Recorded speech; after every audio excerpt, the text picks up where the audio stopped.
नमस्कार, स्वागत है आपका हॉर्नबिल टीवी में और मैं हूं आपके साथ शिखा सकलानी। बुलेटिन की शुरुआत करते हैं खबरों के साथ। देहरादून में परिवहन विभाग की ओर से वाहन स्वामी को अनुदान और प्रोत्साहन राशि वितरण कार्यक्रम का आयोजन किया गया, जिसमें सीएम पुष्कर सिंह धामी ने मुख्य अतिथि के रूप में शिरकत की। इस मौके पर सीएम ने सार्वजनिक आवागमन को सुगम बनाने के उद्देश्य से 11 नई विद्युत बसों को हरी झंडी दिखाई।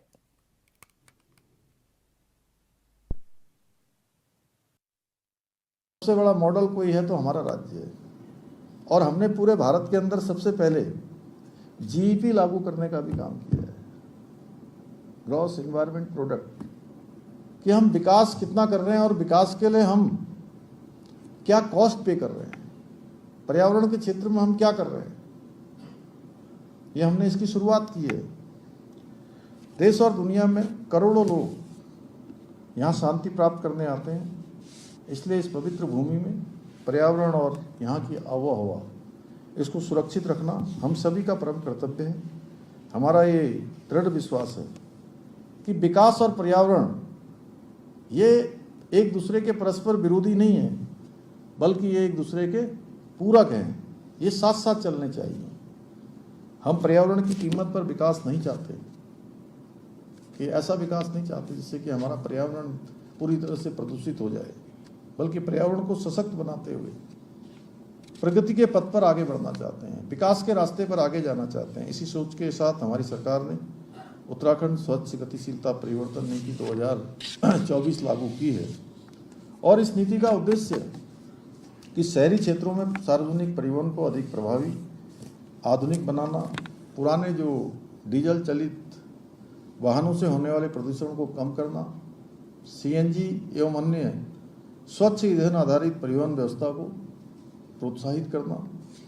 हमें विश्वास है कि ये नीति प्रदेश में स्वच्छ, सुरक्षित और टिकाऊ परिवहन व्यवस्था की मजबूत आधारशिला बनेगा और आने वाले समय में एक मॉडल बनेगा।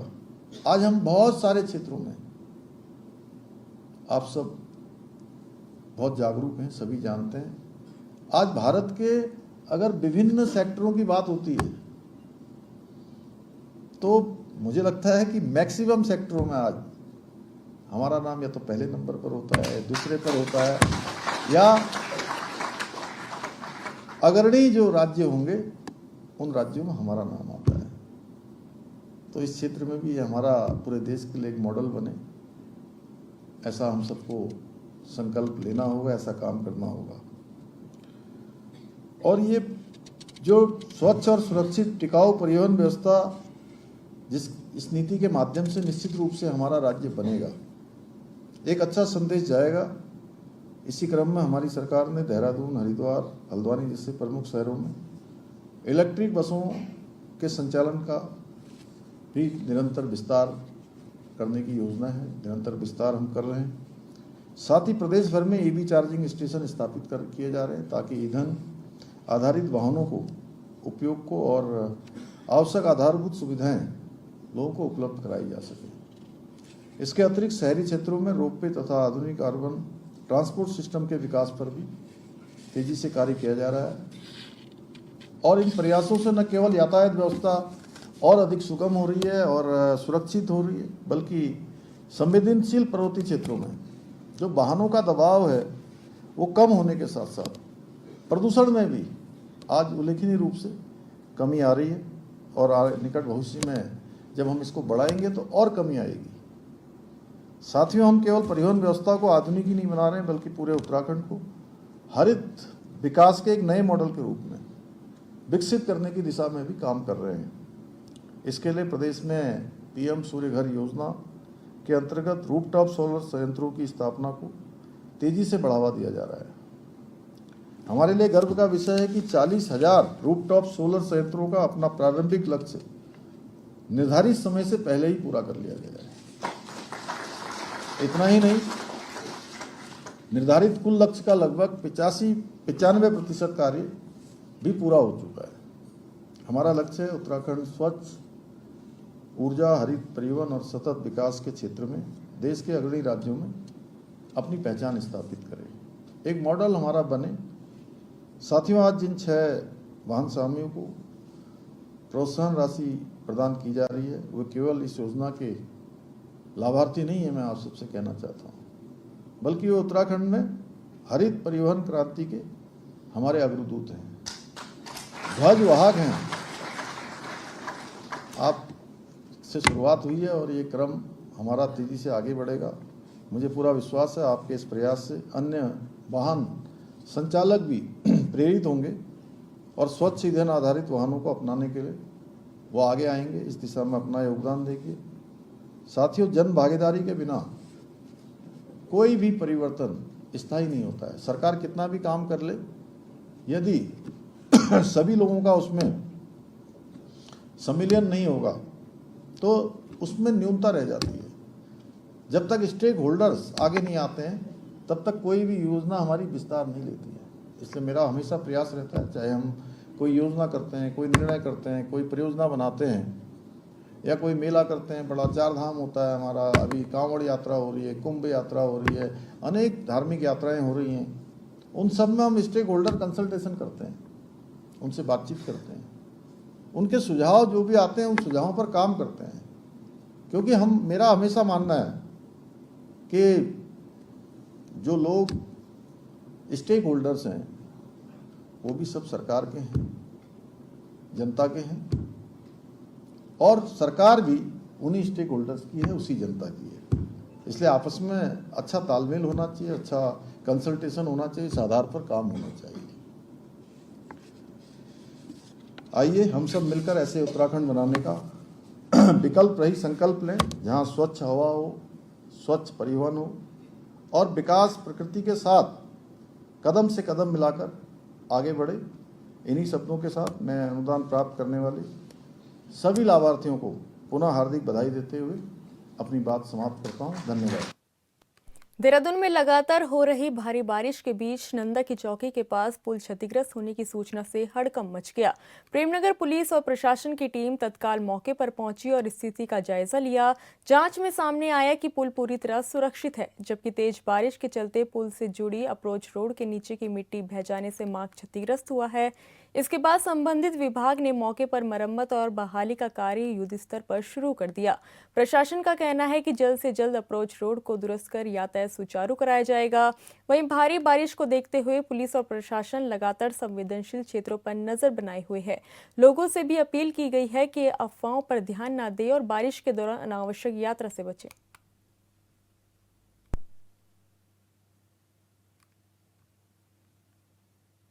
देखिए, एक तो जैसा मैंने जानकारी ली तो पुल नहीं धंसा है, उसकी अप्रोच रोड जो है वो कुछ उसमें गड्ढा हो गया है, वहाँ से जो मिट्टी थी वो बह गई है या धंस गई है, तो उसको ठीक किया जा रहा है। और अगर कहीं कोई कमी होगी तो जांच कोई भी हो, किसी भी प्रकार की जांच तो होगी, क्योंकि निर्माण पर किसी भी प्रकार की गुणवत्ता से समझौता हमारा कोई भी जो है इरादा नहीं है और हम कभी भी जो है गुणवत्ता से समझौता नहीं करते हैं। जो नंदा की चौकी का जो ब्रिज अभी रिसेंटली जैसे ओपन किया गया था या इनॉग्रेट किया गया था, उसकी अप्रोच रोड में स्कोरिंग के कारण एक गड्ढा हो गया। उस पर कॉन्टिन्यूसली काम करके अगले 3 घंटे 4 घंटे के अंदर उसे ओपन किए जाने का विभागीय अधिकारियों के द्वारा कहा गया है। और चीफ इंजीनियर PWD, ऐसी PWD वहाँ मौके पे हैं, उनके द्वारा रिपोर्ट भी प्रिपेयर की जा रही है। और जो रिस्पॉन्सिबल ऑफिसर हैं इस पूरे उसमें या विभागीय अधिकारी, उन पे एक्शन भी इंश्योर किया जा रहा है। जल्दी ही उनके द्वारा इसमें स्ट्रिक्ट एक्शन इंश्योर किया जाए। आज दिनांक 28 जुलाई 2026 को सुबह सूचना प्राप्त हुई कि प्रेमनगर थाना क्षेत्र में नंदा की चौकी के पास जो नवनिर्मित पुल है वो क्षतिग्रस्त हो गया है और यातायात बाधित हो गया है। सूचना मिलते ही पुलिस टीम मौके पर पहुंची और वहां देखा गया जो पुल है वो पूरी तरह सुरक्षित है और पुल के पास जो एक अप्रोच रोड है वो ज़्यादा मिट्टी बहने की वजह से क्षतिग्रस्त हो गई है। संबंधित जो विभागीय टीमें हैं जो रिपेयर वर्क करते हैं वो वहाँ पहुँच चुके हैं और रिपेयर वर्क चालू है और जल्द से जल्द जो रास्ता है वो आम जनमानस के लिए यातायात के लिए सुचारू रूप से खोल दिया जाए। आज दिनांक 28/7/2026 की मॉर्निंग में थाना प्रेमनगर पर सूचना प्राप्त हुई थी कि नंदा की चौकी पर जो नवनिर्मित पुल है वो क्षतिग्रस्त हो गया है, जिससे यातायात बाधित हो रहा है। इस सूचना पर तत्काल मौके पर पहुंचे तो देखा कि पुल पूरी तरह से, जो नवनिर्मित पुल है पूरी तरह से सुरक्षित है। उससे जो अप्रोच रोड है, अप्रोच रोड क्षतिग्रस्त हुई है, जिसमें कंसर्निंग अथॉरिटी तत्काल मौके पर आ गई है और उनके द्वारा निर्माण कार्य किया जा रहा है। जल्दी रास्ते को यातायात के लिए सुचारू रूप से खोल दिया जाए। देहरादून के नंदा की चौकी में भारी बारिश के बाद अप्रोच रोड क्षतिग्रस्त होने के मामले में कांग्रेस ने बीजेपी सरकार पर भ्रष्टाचार के आरोप लगाए हैं। कांग्रेस के वरिष्ठ नेता सूर्यकांत धस्माना मौके पर पहुंचे और निर्माण कार्य की गुणवत्ता पर सवाल उठाते हुए पूरे मामले की निष्पक्ष जांच की मांग की। नंदा की चौकी पहुंचकर कांग्रेस नेता सूर्यकांत धस्माना ने कहा कि पिछली बरसात में क्षतिग्रस्त हुआ पुल 1 साल बाद बनकर तैयार हुआ, लेकिन 1 महीने भी नहीं टिक पाया। उन्होंने इसे बीजेपी सरकार के भ्रष्टाचार का सबसे बड़ा उदाहरण बताते हुए कहा कि करोड़ों रुपए खर्च होने के बावजूद निर्माण कार्य पहले ही तेज बारिश में जवाब दे गया। धस्माना ने कहा कि ये पुल कैंट विधानसभा और सहसपुर चक्राता क्षेत्र को जोड़ने वाला अहम मार्ग है, लेकिन निर्माण में बढ़ती गई लापरवाही का खामियाजा अब आम जनता को भुगतना पड़ रहा है। उन्होंने सरकार से पूरे मामले की उच्च स्तरीय जांच कराने, जिम्मेदार अधिकारियों और निर्माण एजेंसी पर कड़ी कार्रवाई करने और भविष्य में गुणवत्तापूर्ण निर्माण सुनिश्चित करने की मांग की है।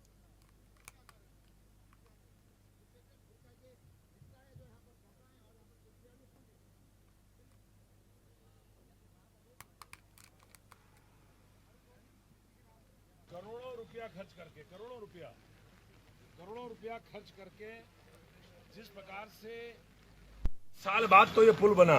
पिछली बरसात में जब देहरादून में आपदा आई थी उस समय ये पुल ध्वस्त हुआ था और उसके बाद 1 साल तक लोग इंतजार करते रहे। पूरा ये क्षेत्र पछुआ दून का ये ऐतिहासिक पुल, पूरा ये पछुआ दून का पुल जो देहरादून को, शहर को, प्रेमनगर से आगे नंदा की चौकी और ये पुल जोड़ता है पूरे चक्राता, क्यूनी और अभी हाईवे बना है, लेकिन उससे पहले ये हरियाणा को भी, हिमाचल प्रदेश को भी यही पुल जोड़ता था।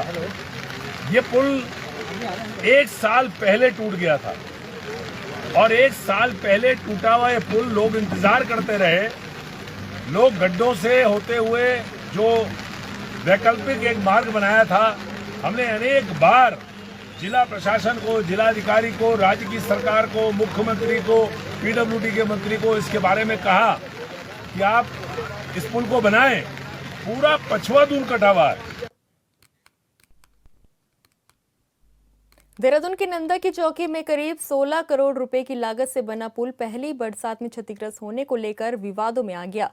पुल के पीछे बने बड़े गड्ढों को लेकर कांग्रेस ने निर्माण कार्यों की गुणवत्ता और सरकारी धन के इस्तेमाल पर सवाल उठाए। कांग्रेस ने आरोप लगाया कि मुख्यमंत्री पुष्कर सिंह धामी की ओर से बताए जा रहे भ्रष्टाचार मुक्त उत्तराखंड के दावे के बीच ये मामला चिंता का विषय है।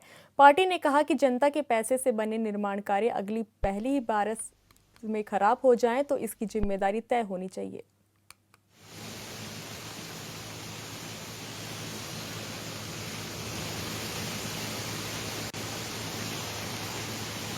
जय उत्तराखंड साथियों, उत्तराखंड की राजधानी देहरादून में प्रेमनगर के समीप जो नंदा की चौकी जगह पड़ती है, जिसमें नदी को पार करने के लिए लगभग 16 करोड़ की लागत से बीजेपी सरकार एक पुल बना रही थी। वो पुल पहली ही बरसात में अपने पीछे एक इतना बड़ा गड्ढा बह जाता है। जब उसका उद्घाटन होने वाला था, ठीक उससे पहले वो पुल एक गड्ढे के रूप में हम सबके सामने आता है। ये वही गड्ढा है जो बीजेपी के जो सुशासन, भ्रष्टाचार मुक्त उत्तराखंड की बात जो धामी जी अपने 5 वर्ष पूरे होने पर कह रहे थे, ये गड्ढा उनके 5 वर्ष के कार्यकाल पर मोहर लगाने का काम करता है। ये गड्ढा, इस गड्ढे की गहराई ये बताती है कि वर्तमान में पूरे उत्तराखंड में बीजेपी में कितना भ्रष्टाचार व्याप्त है।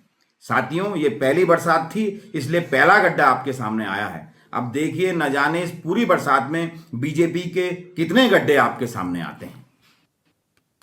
पहाड़ों में लगातार बारिश की वजह के चलते कई जगहों पर नुकसान हुआ है। देहरादून मसूरी मार्ग पर भूस्खलन की वजह से लोगों को परेशानी हो रही है। सड़क से मलबा हटाने का काम तेजी से किया जा रहा है, लेकिन घंटों हुई परेशानी से यात्रियों में भारी आक्रोश दिखा।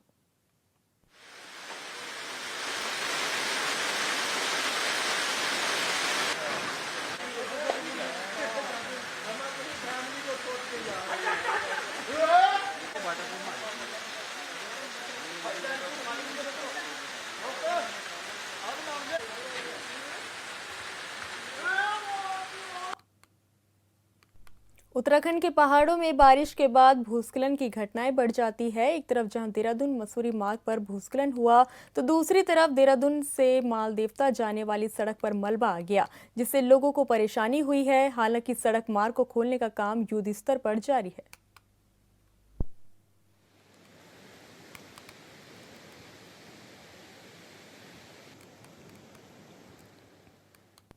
पहाड़ों में हो रही लगातार बारिश के चलते उत्तराखंड के मैदानी इलाकों में इसका सीधा असर गंगा के जलस्तर पर देखा जा रहा है। मंगलवार की सुबह हरिद्वार के भीमगोड़ा बैराज में गंगा का जलस्तर चेतावनी लेवल के पास पहुंच गया।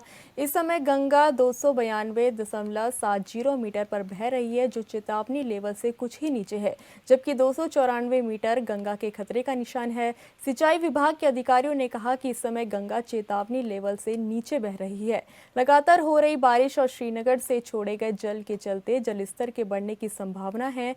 उन्होंने कहा कि जलस्तर पर लगातार नजर रखी जा रही है, जिसकी सूचना गंगा तट पर बनाई गई बाढ़ चौकियों को दी जा रही है, जिससे किसी भी तरह की अप्रिय घटना को रोका जा सके।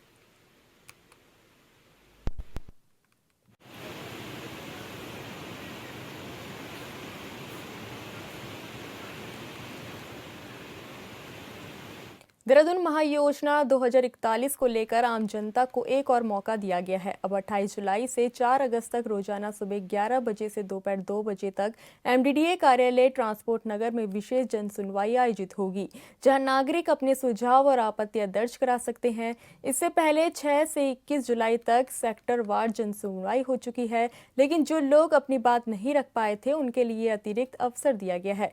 एमडीडीए उपाध्यक्ष बंशीधर तिवारी ने अधिक से अधिक लोगों से भाग लेने की अपील की है। उन्होंने कहा कि महायोजना 2041 का लक्ष्य विकास और पर्यावरण के बीच संतुलन बनाते हुए देहरादून को एक व्यवस्थित और आधुनिक राजधानी बनाना है।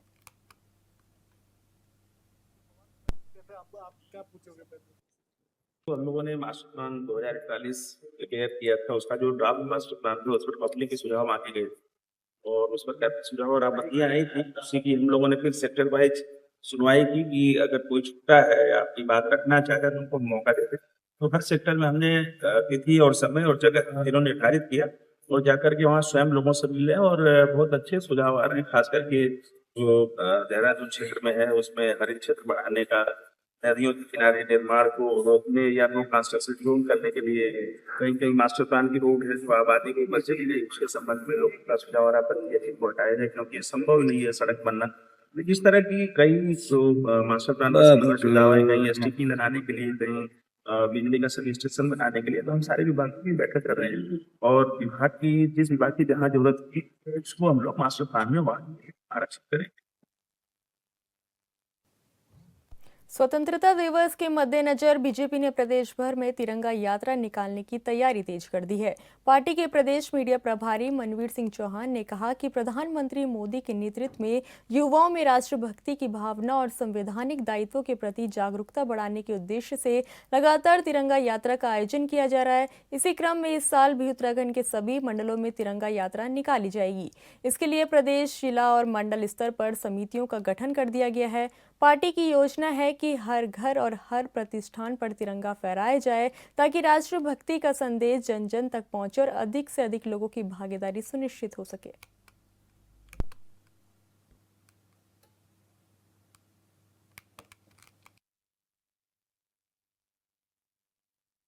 देखिए, जब से देश की बागडोर आदरणीय प्रधानमंत्री नरेंद्र भाई मोदी जी ने संभाली है, तब से लगातार युवाओं में राष्ट्रभक्ति की भावना भरने के उद्देश्य से और युवाओं में संवैधानिक दायित्वों के प्रति उनका बोध हो, इसको लेकर के लगातार तिरंगा यात्रा का आयोजन किया जाता रहा है। और इस वर्ष भी पूरे प्रदेश भर में भारतीय जनता पार्टी मंडल स्तर पर तिरंगा यात्रा निकालने वाली है। इसको लेकर के प्रदेश स्तर पर एक कमेटी का गठन किया गया है और जिला और मंडल स्तर पर भी कमेटी का गठन किया गया है और प्रत्येक घर में और प्रत्येक प्रतिष्ठान पर हमारा तिरंगा झंडा लहराए, इसको लेकर के योजना बनाई गई है। कांवड़ मेला 2026 को लेकर जीआरपी उत्तराखंड ने सुरक्षा व्यवस्था को अंतिम रूप दे दिया है। हरिद्वार रेलवे स्टेशन पर पुलिस अधीक्षक अरुणा भारती ने अधिकारियों और जवानों की ब्रीफिंग करते हुए श्रद्धालुओं की सुरक्षित और सुगम रेल यात्रा को सर्वोच्च प्राथमिकता बताया। पूरे रेलवे मेला क्षेत्र को 2 सुपर जोन, 4 जोन और 7 सेक्टर में विभाजित किया गया है। अतिरिक्त GRP, RPF, paramilitary force, dog squad, bomb निरोधक दस्ते और पुलिस की तैनाती के साथ रेलवे प्रशासन के समन्वय से सुरक्षा के व्यापक इंतजाम किए गए हैं। साथ ही सभी अधिकारियों और कर्मचारियों को पूरी निष्ठा और सतर्कता के साथ ड्यूटी निभाने की शपथ भी दिलाई गई।